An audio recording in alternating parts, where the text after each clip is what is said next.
Efforts to reform jails and detention centers across Mississippi are being made by the very administrators who oversee them. 3 on Your Side's Alex Love sat down with one to learn their mission to improve public safety.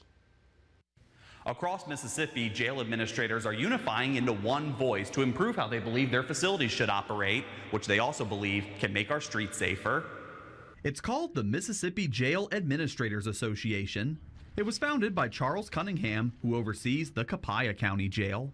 As situations evolve and times evolve, we have to evolve as well. Cunningham feels detention centers keep facing new challenges that more teamwork through this organization can solve. We're having to house a lot of individuals that have some degree from, normal to elevated degree of mental illness. Most jails in Mississippi are not ready for that type of situation. Lack of resources is something Benny Ivy knows all too well. The state of Mississippi sent me to prison 4 times and never offered me drug treatment when all of my issues stem from addiction. Through the Mississippi Jail Administrators Association, Cunningham believes all county and regional facilities can communicate better and get up-to-date training to heal inmates. We want to make sure that they're treated humanely.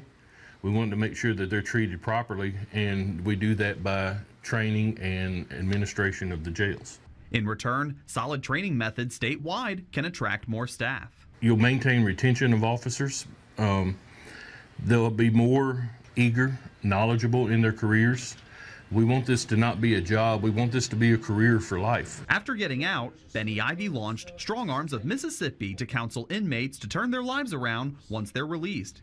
He believes this new organization can also make communities safer.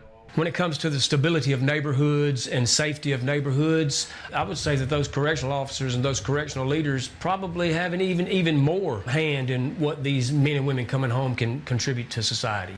And out of all the jails across the state, just under 30 administrators have joined. Charles Cunningham says they hope to have their next meeting in June, where they'll keep recruiting. Reporting at the Copiah County Jail, Alex Love, 3 on Your Side.